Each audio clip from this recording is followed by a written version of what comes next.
అధి అధికారం విషయంలో అధికారంలోకి వచ్చిన దగ్గర నుంచి కూడా చాలా సిన్సియర్గా ఉన్నారు. నిన్న కూడా చేశారు, గోదావరి పుష్కరాల దగ్గర కూడా చాలా సిన్సియర్గా ఉన్నారు. మేము సిన్సియర్గా వర్క్ చేస్తాము అని చెప్పేసి జనసేన నుంచి గట్టి మాట అయితే వస్తుంది.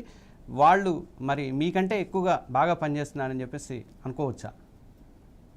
అంటే మాకంటే బాగా పనిచేసుకోవచ్చు అంటే మేము పవన్ కళ్యాణ్ మేము ప్రభుత్వం ఉన్నప్పుడు ప్రశ్నించే అధికారము ప్రశ్నించే తత్వమే నాది. ఏ ప్రభుత్వంలో ఏ లోటు పడినా ప్రశ్నిస్తాలనుకుంటా ఉన్నాను. మేము పవన్ కళ్యాణ్ ప్రశ్నించే స్థాయిలో లేడు, ప్రశ్నలు ఎదుర్కొనే స్థాయిలో ఉన్నాడు. ఎందుకంటే ఆయన గవర్నమెంట్ లో ఉన్నాడు, ఆయన ప్రభుత్వ అధినేతగా ఉన్నాడు కాబట్టి మేము ప్రశ్నిస్తాము. ఆయన సమాధానం ప్రశ్నలు ఎందుకు ఆపేసాడో కూడా ఆయనే చెప్పాలా. ఎందుకంటే మేమేమంటున్నాము, వాలంటీర్లకు 5,000 కాదు 10,000 ఇస్తానని చెప్పినాను. నిరుద్యోగ భృతి ఏమైంది, వచ్చిన వెంటనే నిరుద్యోగ భృతి ఇస్తామని చెప్పి చాలా రకరకాలుగా, అంటే నేను మళ్ళీ చెప్పడం బాగాలేదు కానీ వాళ్ళ మేనిఫెస్టోలో పవన్ కళ్యాణ్ ఎన్నికల సందర్భంగా వాళ్ళు చేసిన ప్రసంగాలు చూసుకుంటేనే మేము ప్రశ్నించేదానికి అవకాశం ఉందని అనుకోవాలా. మేము జనసేన పార్టీ పెద్ద సీరియస్ గా తీసుకుంటున్నాము అని మేము అనుకోవడంలా. ఎందుకంటే ఉపనాయకుడు పాత్రలోనే ఉన్నాడు ఆయన, నాయకుడు కావాలని అనుకోవడంలా. ఇంకా సార్ చెప్పినట్టు లాంగ్ ఫ్రెండ్షిప్ ఉండాలి, లాంగ్ టర్మ్ అంటే ఇంకా 20 ఏళ్ళు 30 ఏళ్ళు ఫ్రెండ్షిప్ పెట్టుకోవాలా వాళ్ళతో అని ఉండాలి. కాకపోతే ఇక్కడ ఒకటి ఏంటంటే తెలుగుదేశం బాగా తెలివిగా జనసేన ఉపయోగపెట్టుకుంటుంది. అదే అంతే విధంగా జనసేన తెలుగుదేశాన్ని ఉపయోగపెట్టుకోలేకపోతుంది. మా అబ్జర్వేషన్, జనసేనలో ఉండే కార్యకర్తలంతా బాధపడుతున్నారు. తెలుగుదేశం వాళ్ళు ఎక్కడైతే వాళ్ళు ఎమ్మెల్యేలుగా ఉన్నారో, ఎక్కడైతే వాళ్ళు అధికారంలో ఉన్నారో వాళ్ళు ఈ జనసేనలో పక్కకి తీసి పెట్టేస్తున్నారు. వాళ్ళు పూర్తిగా అంటే ప్రభుత్వంలో భాగంలో ఉండి కూడా మేము బాధలు పడాలనే ఉద్దేశంతో వాళ్ళు కూడా బాధపడుతున్నారు. కొన్నిసార్ల మాకెందుకు ఇంత అవమానం అని కూడా బాధపడుతున్నారు. అది పవన్ కళ్యాణ్ గారికి నచ్చడంలా. నేను అడ్జస్ట్ అవుతాను, నేను చెప్పింది ఏదము అంటే మామూలు ఎక్కడైనా కమిటీలు కానీ ఏం వేసుకున్నా నాయకుడు అనేవాడు గ్రౌండ్ లో ఏం జరుగుతుంది, నాయకుడు అన్ని చోట్ల పోయి చూడలేడు. ఇది ఇలా జరుగుతుంది సార్, ఈ నియోజకవర్గం మనకు చాలా బాగుంది, ఈ నియోజకవర్గం బాగాలేదని వాళ్ళు చెప్పి అసలు మీరు చెప్పనే చెప్పదు, నేను చెప్పింది మీరు చేయండి అని పవన్ కళ్యాణ్ అనుకున్నట్టు ఉంది. ఇప్పుడు సోఫార్ ఈ లేటెస్ట్ గా నిన్న ప్రసంగాన్ని బట్టి అసలు పార్టీలోనే ఉండారు శత్రువులు, పక్కన లేరంటే ఎంతమంది శత్రువులు ఉండారు ఇప్పుడు గమనించుకున్నట్టుంది. ఆయన అన్నాడు అన్నమాట, మీరు కూడా మీ స్కోరింగ్ లో కనపడుతుంది. పార్టీలో శత్రువులు ఉన్నారు, బయట నుంచి ఎవరు ఉన్నారు కాబట్టి పార్టీలో ఎంతమంది శత్రువులు ఉన్నారు తెలుసుకోవాల్సిన బాధ్యత ఆయన ఉంది.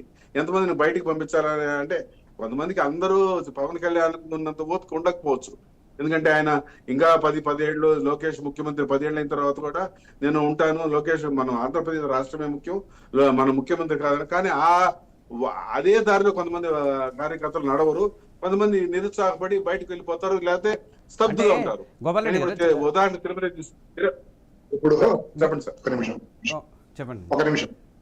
ఇప్పుడు సబ్జెక్ట్ లోకేష్ ముఖ్యమంత్రి, చంద్రబాబు నాయుడు ముఖ్యమంత్రిగా ఉంటారు 10 ఏళ్ళు 20 ఏళ్ళు అని గౌరవ రెడ్డి గారు చెప్తున్నారు. సబ్జెక్ట్ అది కాదు కదా. సబ్జెక్ట్ ఏది? నిన్న మొన్న 3 రోజుల నుంచి పవన్ కళ్యాణ్ గారు ఏం మాట్లాడినారు, ఎవరిని మాట్లాడినారు? బయట వాళ్ళని మాట్లాడినా, మమ్మల్ని కార్యకర్తలు మాట్లాడినాడా? మా పార్టీలో మమ్మల్ని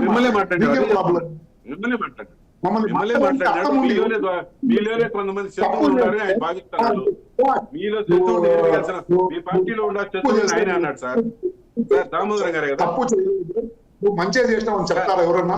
తప్పు చేసినా నేను చెప్పాలా, దండించల్లా. లేదు వాడు తప్పు చేస్తే మాకు తెలుసు సార్. ఇప్పుడు మీరు ఎంతవరకు తప్పులు ఖండిస్తారు, ఎంత మటుకు తప్పులు చేసే వాళ్ళు పోయి భుజాన్ని వేసుకుని తిరుగుతారని మాకు తెలుసు. ఎందుకంటే ఇప్పటి వరకు ఆన్సర్ లేదు, మీరు చెప్పాలా.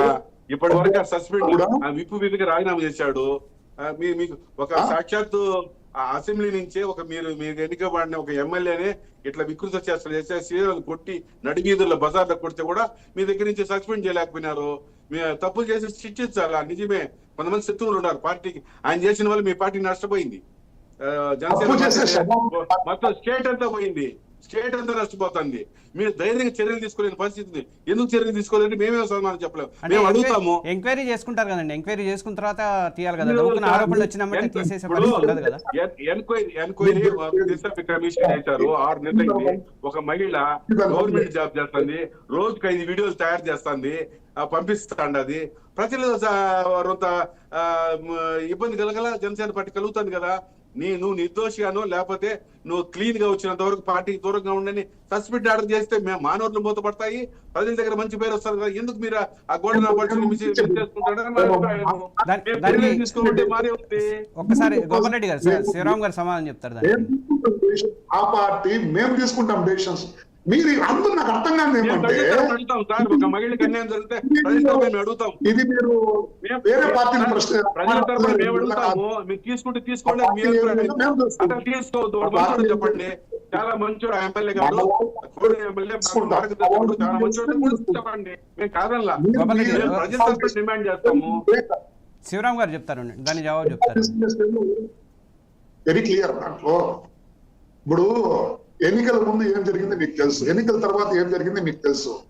తెలిసిన తర్వాత ఫ్యామిలీలో కావచ్చు, కుటుంబంలో కావచ్చు, ఏ దీంట్లో అయినా కూడా పొరపాట్లు చేసేవాళ్ళు అంటాం. దాన్ని ఏం చేయాలో కూడా మా అధ్యక్షులకు బాగా తెలుసు. అన్ని జరుగుతా ఉన్నాయి. జరగకుండా మీరు అనుకుంటారా? నేనేది మహిళల సంరక్షణ కోసం ఆంధ్రప్రదేశ్ లో మహిళలు వేల మంది తప్పిపోయినారు. నాకు అమిత్ షా నుంచి, కేంద్ర ఇంటెలిజెన్స్ నుంచి నాకు రిపోర్ట్ వచ్చింది. మహిళలకు ఏమైనా అన్యాయం జరిగి పవన్ కళ్యాణ్ సహించదని పెద్ద ఉపన్యాసం ఇచ్చిన వ్యక్తి సదరు ఆ పార్టీకి చెందిన ఎమ్మెల్యేని ఇలా చేస్తే ఎందుకు చర్యలు తీసుకుని అడుగుతాము. అది అడగడం తప్పని మీరు చెప్పినా నాకేం అభ్యంతరం. మీరు అలా అడగకూడదండి, ఇంకొక ఎమ్మెల్యే కూడా ఒక చేస్తాం మా వాళ్ళు అని అంటే నాకు ఇబ్బంది లే. నేను అడుగుతున్నాను, తీసుకోండి, మీకే నష్టం, మాకేం నష్టమే ఉంది. మా పార్టీకి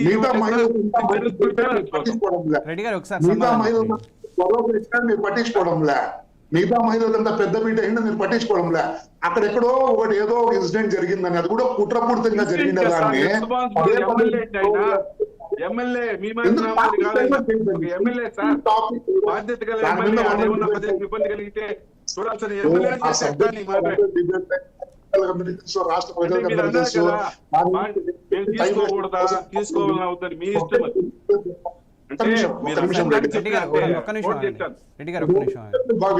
సబ్జెక్ట్ డైవర్షన్, టైం వేస్ట్, దాని మీద వందలు వేల డిబేట్లు అయినాయి. రాష్ట్ర ప్రజలకు అందరికీ తెలుసు, దేశ ప్రజలు కూడా తెలుసు, అధికారులు తెలుసు, అనధికారులు తెలుసు, రాజకీయ నాయకులు తెలుసు, మీ వాళ్ళు తెలుసు, మా వాళ్ళు తెలుసు, ఆడ ఏం జరిగింది, ఎట్లా జరుగుతా ఉందని. దాని మీద టైం వేస్ట్. వేరే ఏమన్నా ఉంటే మీరు మాట్లాడండి. మేము పెద్దపీట వేసినట్లు ప్రపంచంలో ఎవరు అంత పెద్దపీట వేయలేదు. సనాతన ధర్మంలో విషయంలో కావచ్చు, మహిళలు పెద్దపీట వేసే దాంట్లో కావచ్చు. సనాతన ధర్మంలో కూడా మా జగన్మోహన్ రెడ్డి గారు క్లీన్ సర్టిఫికేట్ ఇచ్చాడు అసెంబ్లీ సాక్షిగా. జగన్మోహన్ రెడ్డికి లడ్డు వ్యవహారంలో అసలు సంబంధం నేను ఎప్పుడు అన్నాను కూడా అన్నాడు. మేము సంతోషపడ్డాం.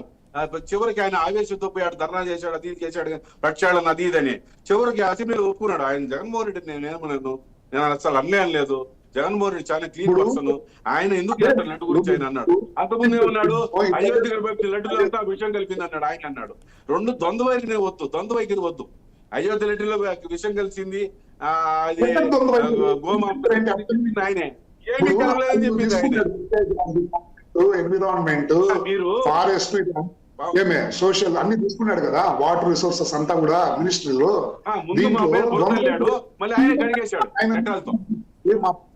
తీసుకున్న మినిస్ట్రీలో మీరు ఇంతవరకు మీరు సాధించలేంది మా పవన్ కళ్యాణ్ గారు సాధించినారు. రెండు మాటలు చెప్పినాడు. మారుమూల నడిచి వెళ్ళలేని గ్రామానికి, కనీసం నడిచి వెళ్ళలేని గ్రామానికి రోడ్డు వేస్తే దాంట్లో ఉన్నంత సంతోషము, దాంట్లో ఉన్నంత సుఖము, దాంట్లో ఉన్నంత మజా దేంట్లో లేదు అని చెప్పడం జరిగింది, వేయడం జరిగింది. డోలీలు అంటే ఎవరన్నా హెల్త్ బాగాలేకుంటే నిజం మీద మోసుకొని పోయేవాళ్ళు, అట్లా చోటికి ఈ రోజు బండ్లు, కార్లు పోతాడే, రోడ్లు వేయడం జరిగింది. ఇవంతా డెవలప్మెంట్స్ మీద మాట్లాడండి. ఎక్కడో ఎవరో ఏదో మాట్లాడారు టైప్. తిరుపతిలో ఎక్కడ లేని విధంగా దాదాపు 17 మాస్టర్ ప్లాన్ రోడ్డు 2.5 వేసినాం మేము. ఈ రోజు మొత్తం సైనికులు కానీ లేకపోతే తెలుగుదేశం మన సిపిఎం మేము వేసిన రోడ్డులో మీరు ఒకసారి తిరుపతికి వచ్చి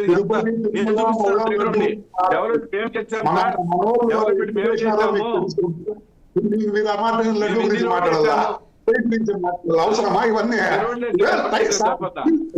శివరామ్ గారు న్యూస్ ఛానల్ వాళ్ళు సబ్జెక్ట్ క్లియర్ గా మీకు ఇచ్చినారు, ఏమని ఆపరేషన్ జనసేన అని. దాని సబ్జెక్ట్ శివరామ్ గారు